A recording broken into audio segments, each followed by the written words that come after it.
Alright, let's talk about the Oneplus Nord.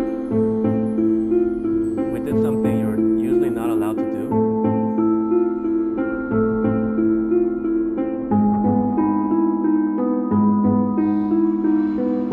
Okay, so if you're here, you probably heard all the hype about the Oneplus Nord. In fact, this has to be one of the most hyped up, anticipated phones to ever reach like the mainstream budget smartphone market, or just like the smartphone market itself. This has incredible hype behind it, but it's not just some overhyped phone. This has good price, good value, and good marketing. Like their team for promotion, stellar. That's why this phone is not only good as we know it right now, but it gathered a big crowd or big following. That's why they might have gotten a lot of pre-orders. So this is all you need to know about the Oneplus Nord here in one video in one place. Let's begin.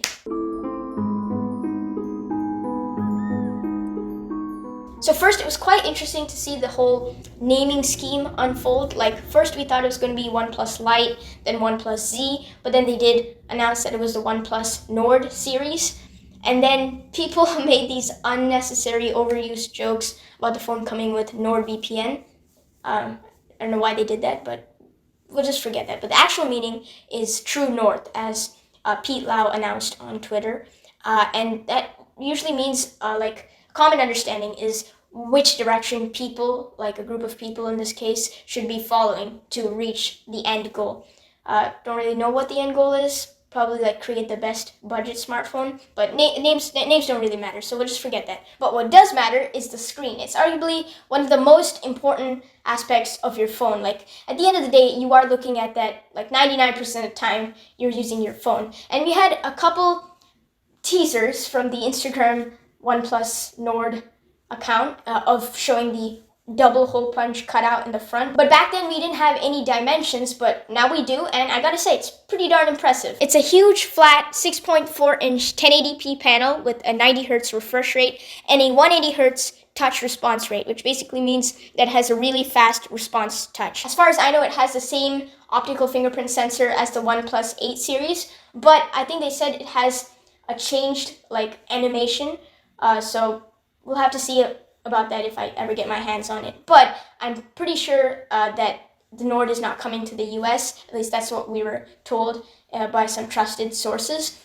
But we might get the Nord 2 in the US, and I'll talk about that later in the video. Next, we move on to our base and high-end storage and RAM options. We have 8 GB of RAM and 128 GB of internal storage for 400 euros. And again, I'm mentioning euros because it's not available in the US, so that's a more proper measurement. And then 12 GB of RAM and 256 gigabytes of internal storage for 500 euros. So I gotta say, it's pretty impressive. I'm not judging or reviewing specs because I don't do that. That doesn't seem reasonable. I need to have the phone in hand to review it. But from the paper, on paper, that's pretty impressive, and that compares to the likes of the Galaxy S20 Ultra, which is a $1,400 smartphone. So in performance, especially for the price, OnePlus Nord seems excellent on paper.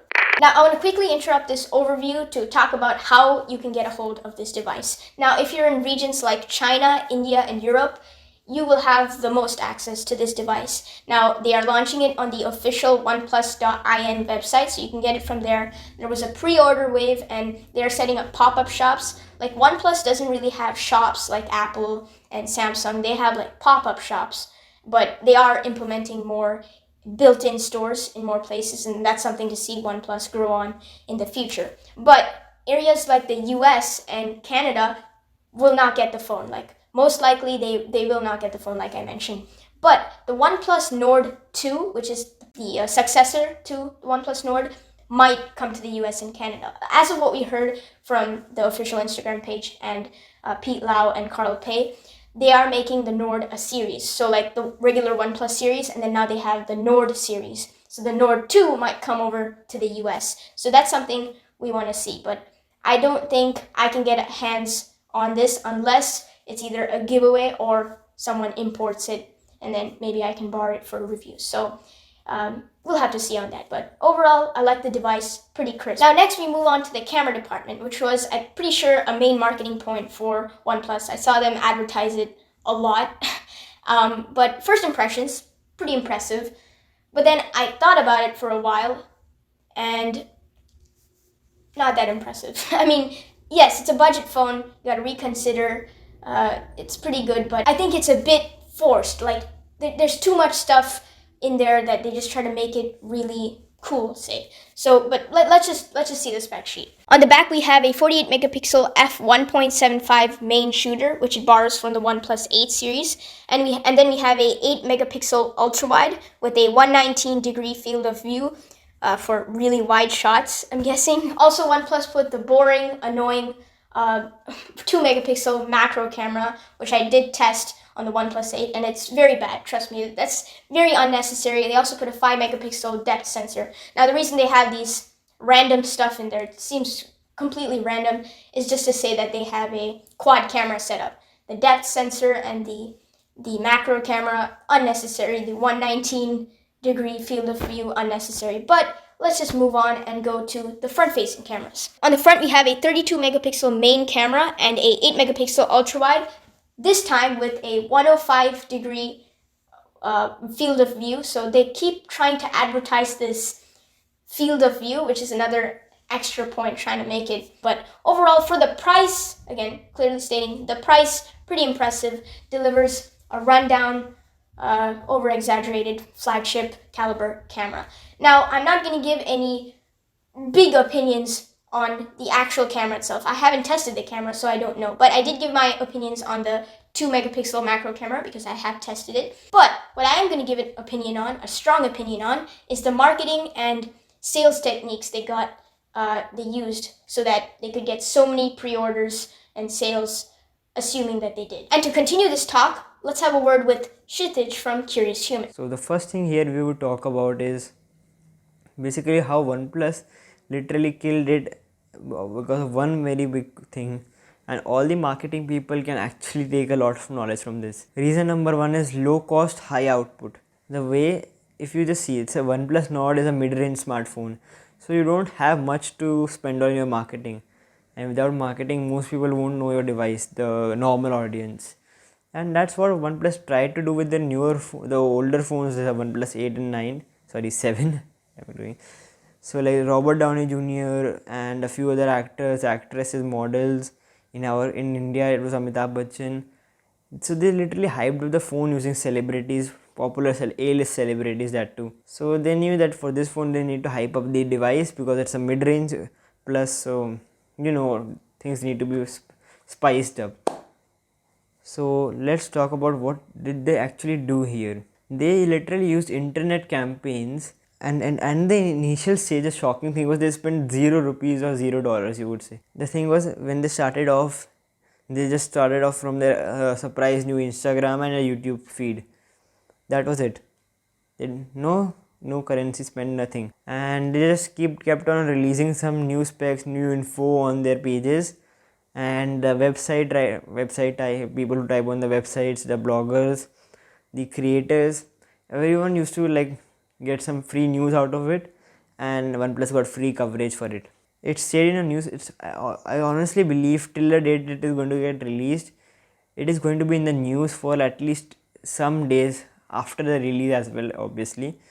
So just keep the time frame, like at least for 1 or 2 months in the past, OnePlus Nord has popped up in your feed, if you're a tech enthusiast in specific, at least once or twice every day, or at least once or twice a week earlier. So here you can see what OnePlus has done right. It has slowly but steadily hyped up their phone among the audience, and people have got sold.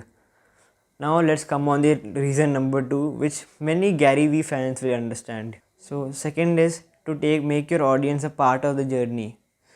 Journey matters. A story, like give everyone some points, like I am doing right now. Few will listen.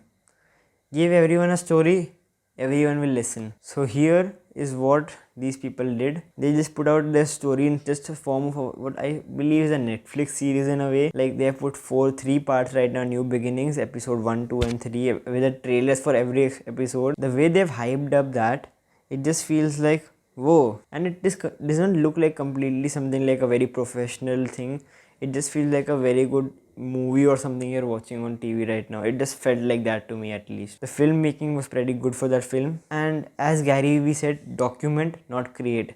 They were honestly try, at least from what they are telling us, they were honestly trying to depict what happened and what was the thought process behind every step of the phone. They did the same with the Carl Pay interview with Marcus Brownlee. So you could see what happened here. They basically went completely honest and transparent with the audience, and this is something which tech enthusiasts feel like, oh, he is the chosen one. Yeah. So that is what was the strategy, that the enthusiasts would once again try to feel like, oh, that they are at home for finally, like that someone is listening to them. So this low budget strategy is first of all.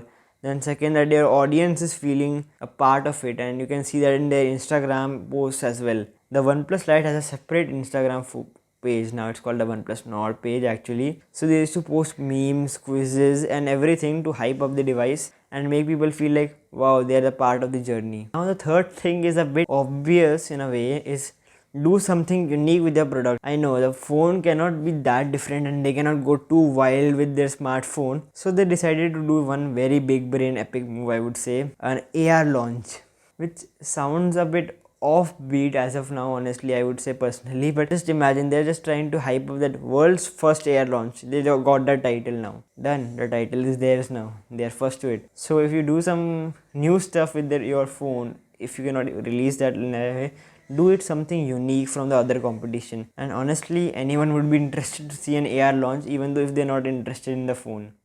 So that is it from my side. Just like I said, first is hyping your product.